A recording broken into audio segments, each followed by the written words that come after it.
Pakistan opens land trade routes to Iran, allowing the transit of goods. It's a much-needed reprieve for both economies, but does it undercut Washington's pressure campaign on Tehran? And how will it impact the Islamabad-mediated talks to end the war? This is Inside Story.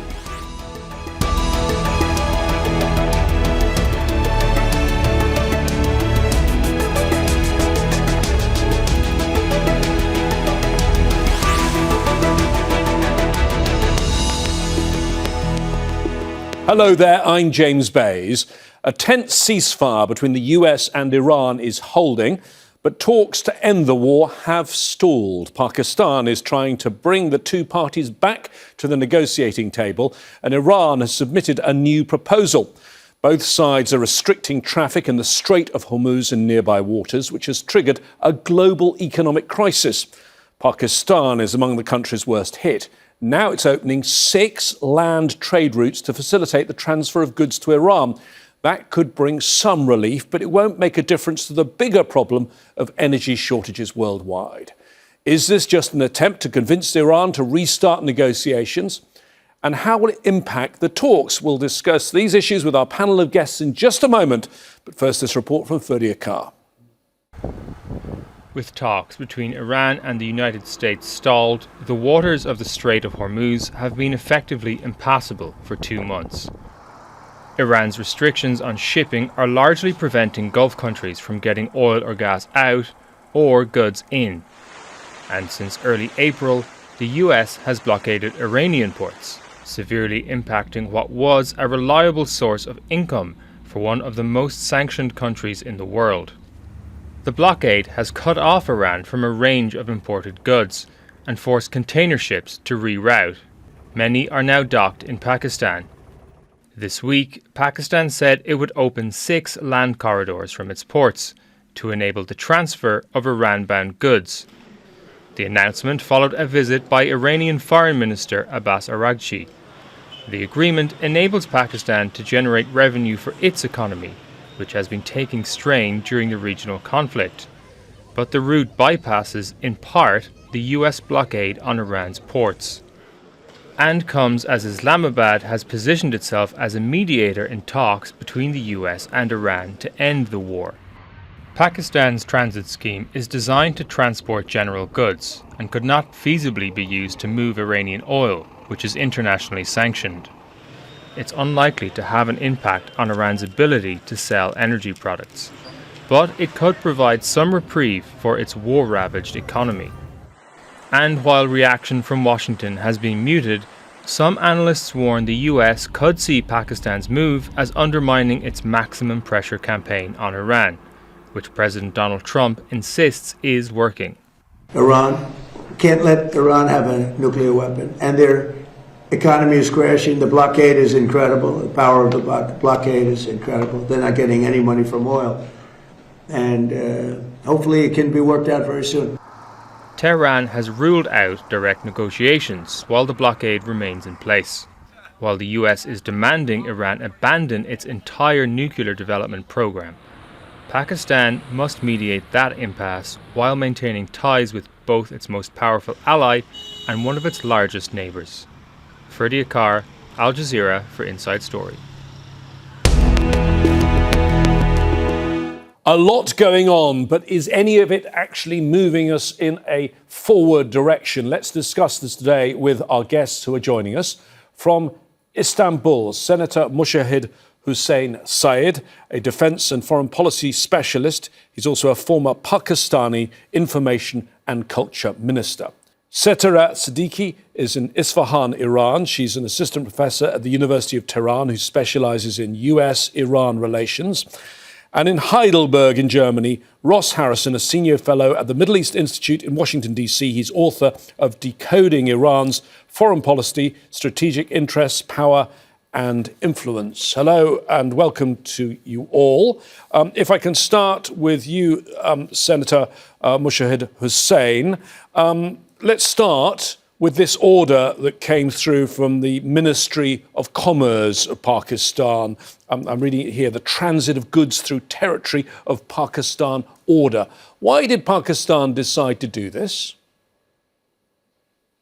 Well, Pakistan is a stakeholder in the region, and Pakistan is a very close friend of Iran, which is a brotherly Muslim neighbor with a 900 kilometers long border. So it's also a gesture of goodwill towards Iran because they needed this economic lifeline. It's also good for Pakistan. It gives us access to Central Asia and West Asia via Iran. It gives Iran access to the Arabian Sea via the Pakistani ports of Karachi and Gwadar. And it also activates the Gwadar port, which has been there. And we don't have to go through Afghanistan anymore to reach Central Asia, as was the case in the past. So I would say it's win-win for all concerned. And it's certainly a friendly gesture. It's not negative or hostile towards any country. But it was announced with no fanfare at all, Setareh, and it was announced straight after the Iranian Foreign Minister, Abbas Araghchi, was in Islamabad for talks. What does Iran get out of this? So the two nations have been friends for a very long time, and there is a lot of common cultural and historical shared grounds between the two. And this came because Pakistan wanted to show its willingness to cooperate with Iran more than before, as part of also mediating between Iran and the United States, but also for Pakistan and Iran to act as sovereign nations and give a message to the United States that they will not allow the United States to continue dictating what the nations in the region have to do. Iran is using these corridors and the opportunity that Pakistan is offering the country in order to partially, at least, make up for the blockade that the United States has imposed on Iran. And Iran has previously also worked with other nations in the region and outside to minimize the impact of the cruel sanctions that the United States have imposed on the nation. And I see this as another attempt between the two countries to build up more opportunities of bilateral relations that benefit the two nations, but also as a way to minimize the impact of sanctions and the blockade on Iran. Ross, you've heard Setareh and Mushahid both talk about the friendly relations between Pakistan and Iran. How will this be seen in Washington? Because Washington has got now its own blockade of the Strait of Hormuz. It's pursuing a pressure campaign, a sanctions campaign. Will it be happy with this? Well, James, it's hard to know because we haven't seen much coming out of Washington at this juncture. Listen, the words that are coming out of the White House suggest maximum blockade and applying maximum pressure on the Islamic Republic on the assumption that the Islamic Republic will capitulate at some point in time. So my sense is that generally, given that the lack of nuance that we typically see coming out of this White House, that it will not be perceived as positively.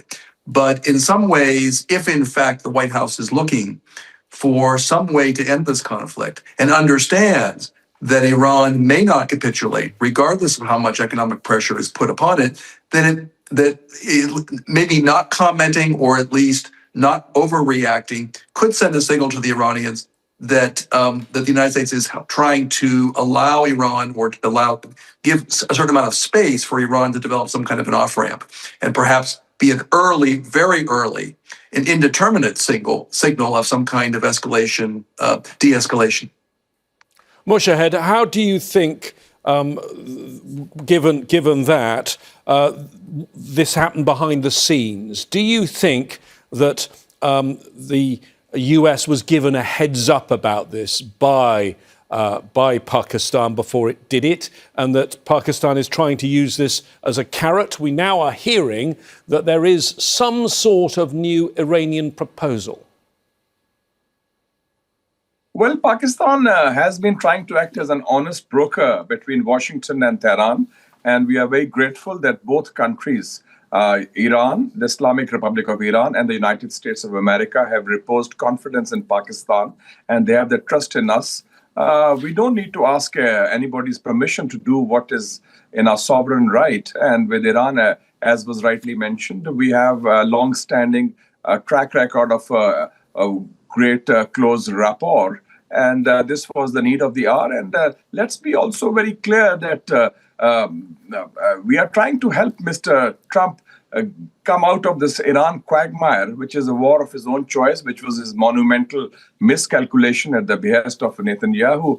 And I think that he realizes that if anybody can get him an off-ramp, it's Pakistan, through our good offices with Iran as well. So I think that we are inching forward. And remember, Trump is working on a certain deadline because in 2 weeks' time, he has to be in Beijing on 14th of May.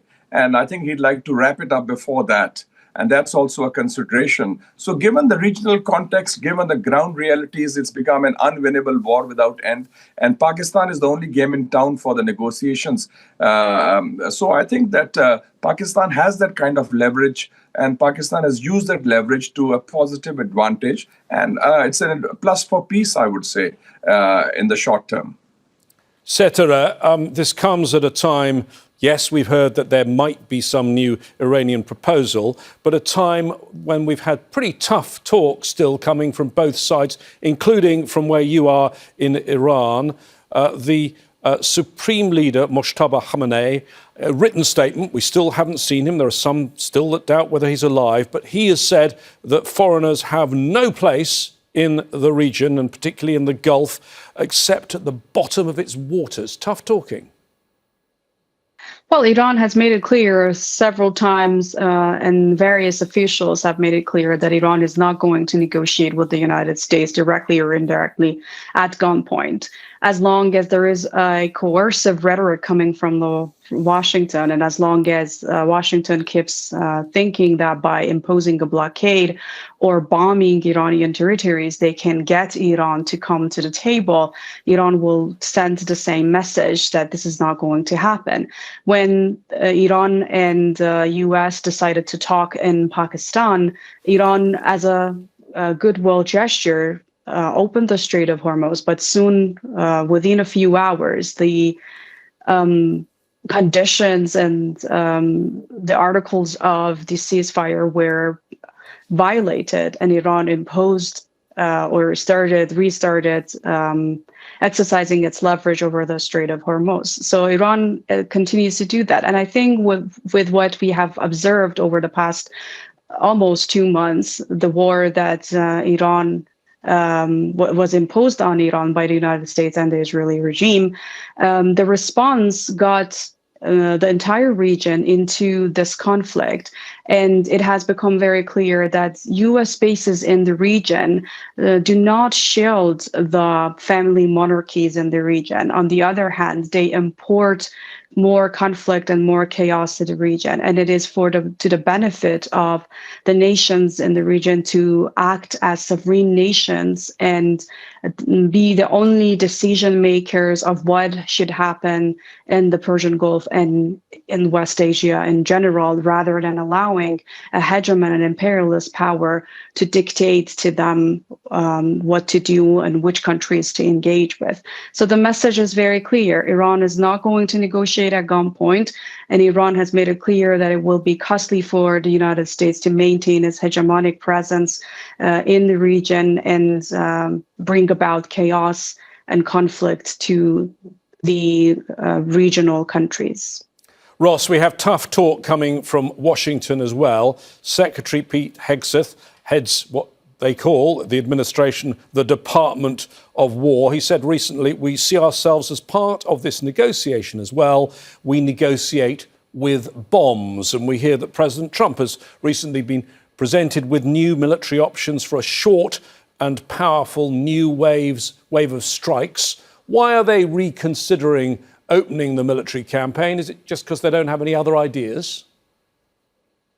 Well, I'm not sure it's so much the lack of ideas. I think at this point, they haven't given up on the basic set of assumptions about Iranian behavior and how Iran will respond. Remember, from the very, very beginning, the idea of this war is that it would last 4 or 5 days, and that Iran would either collapse or completely capitulate.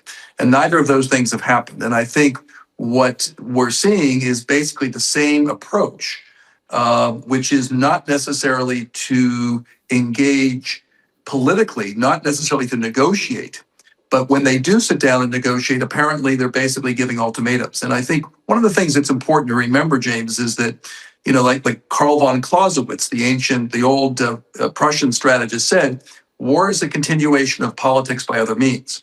And in many ways, in this administration, they've been following war is the elimination of politics by military means. So I think they're really trying to get the Iranians, keep pushing in some way to get the Iranians to capitulate and to get their whatever political objectives they have, whatever political objectives the U.S. has, achieve them through using only military means.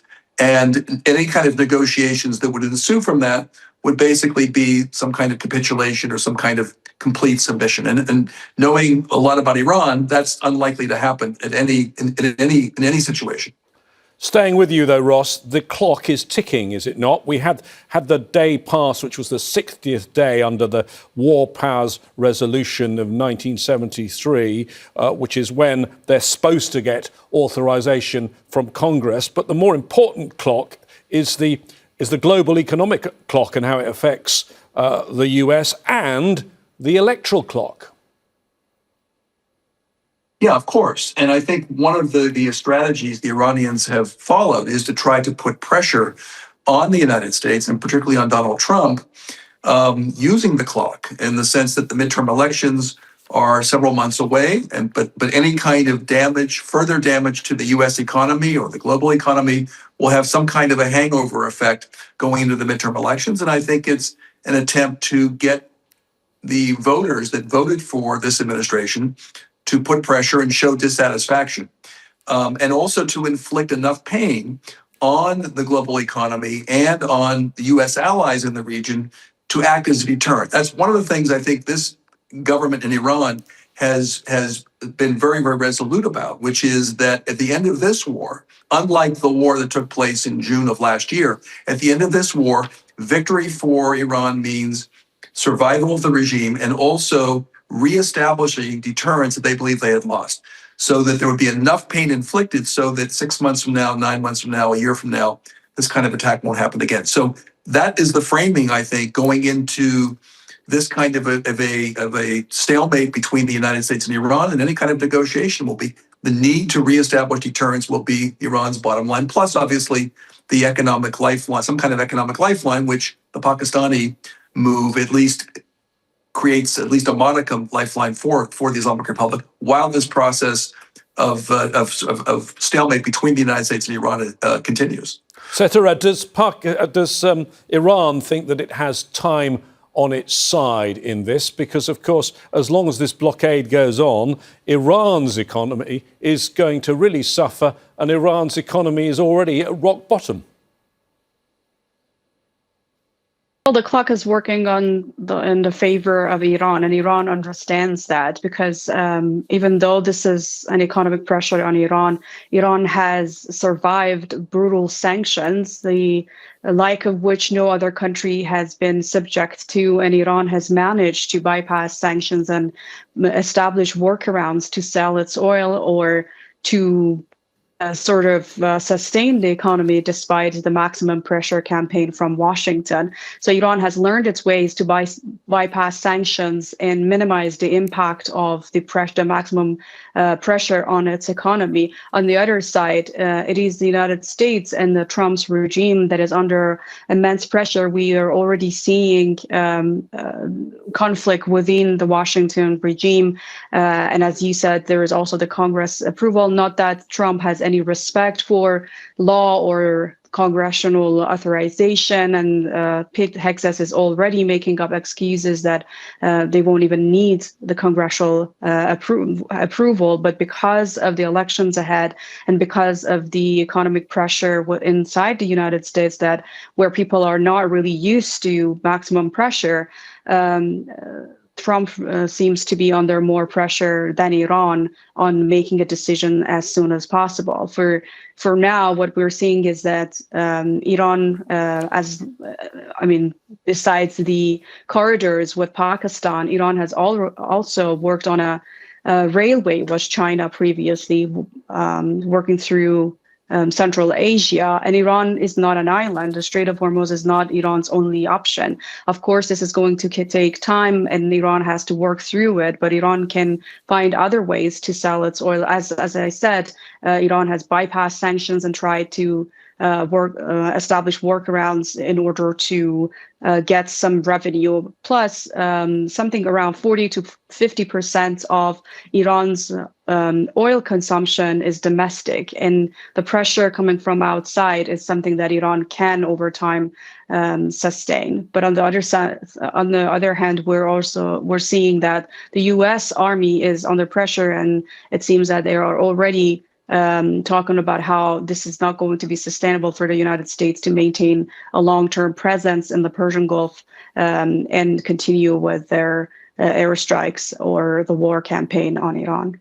Mushahid, is there also real problems here for Pakistan economically? Yes, pride on one side of holding those talks and having the high-level delegation there, but at the same time, people are suffering. So you've got to balance that national pride with growing discontent. Well, that is, Pakistan is among several countries in the world which are suffering the consequences of this uncalled for US-Israeli aggression against Iran, which sparked off this global economic and energy crisis. So yes, we are suffering like the rest of the world, most of the world, and but we can take that. Frankly, because we have other options also vis-a-vis the region, vis-a-vis China and other Muslim countries. So that we can take. But I think that we are working very seriously that the time has come perhaps that Mr.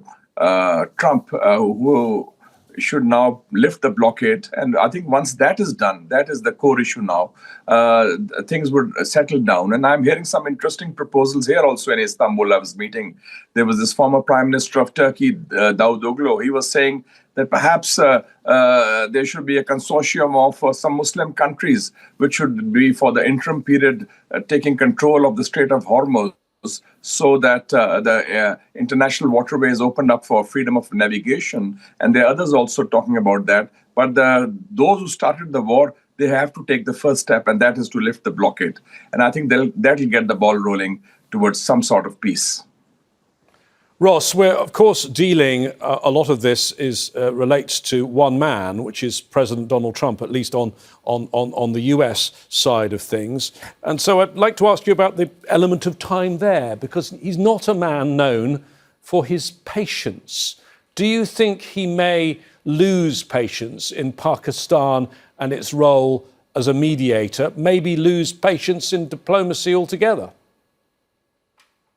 Well, I think he may, in fact, lose patience, and I think you've seen that to some degree. There was a diplomatic track that was open, and what the U.S. decided to do was, rather than try to create a pathway towards de-escalation, they've essentially chose escalation. Now, it's a form of passive kind of escalation, but the blockade is basically an act of war. So I think that he's losing patience, but I think he also is caught in what we call an escalation trap, in a way, that if he escalates, it's very difficult for him to achieve his objectives. He may inflict more damage. He may be able to take some control and create some strategic depth, but he's not necessarily going to be able to get Iran to capitulate. And if he de-escalates, then he runs the risk of being in a worse spot than he was before the war. Or the U.S. might be in a worse spot before the war, and unthinkable to Donald Trump would be getting some kind of a deal that is not significantly better than what Barack Obama had in 2015, what would be called the Joint Comprehensive Plan of Action. So I think he's kind of caught he may be losing patience, but he's kind of caught in an escalation trap here. And the Iranians, too, are kind of caught in a way, but I think for them it's clear, because they have clear political objectives, which is, as I mentioned earlier, which was survival of the regime and also recreating deterrence. So for them, escalating is in some ways less risky than de-escalating. If they de-escalate, then in their minds, they have now capitulated and they will have shown weakness, and that will be construed as weakness on the part of the Trump administration, and it will work against them in the negotiating at the negotiating table. So for them, I think it's important that they be able to de-escalate, but at the same time, the United States is de-escalating. And that's where I think the sweet spot is here, James, is that if both parties signal to each other that they want to de-escalate, the U.S. doesn't necessarily send all the ships home, but loosens up on the blockade. Simultaneously, the Iranians open the strait, and then they can move to the negotiating table with both parties having a certain amount of strength and bargaining leverage. But where we are today, that does not seem to be the mindset of this president at this point in time. And whether facts will intervene and whether facts will penetrate the strategic logic of this administration is something that remains to be seen in the coming days and weeks. But this moment, it's a very dangerous moment. Mushahid, do you share that view? And are there worries from Pakistan about keeping Trump in particular engaged? How much time does this Islamabad process have? I would say we're looking at weeks because I do not share this pessimism. I think that Trump is a realist. He's a man in a hurry. There's war weariness in Washington, D.C. He knows this has become an unwinnable war. He wants to get out of the Iran quagmire, and he wants to call it quits. And he wants a safe, face-saving exit, which we are trying to provide in one form or the other. So I don't think war is an option on either side, and certainly not Trump. And he's had enough of the war thing. And he was pushed into it anyway by Netanyahu, probably trapped by the Epstein files, I guess. So I think that some sort of face-saving would be found out, and I think it will be more or less weeks rather than months. And it will be Trump who will blink first. Thank you very much, Ross Harrison, Mushahid Hussain Syed and Setareh Sadeqi. For the very latest, as well as comprehensive analysis on the current situation, take a look at our website, aljazeera.com. For further discussion, you can visit our Facebook page. That's facebook.com/AJ Inside Story. And you can also post your views on X. There we are, at AJ Inside Story. For now, that's it from me, James Bays, and the team here.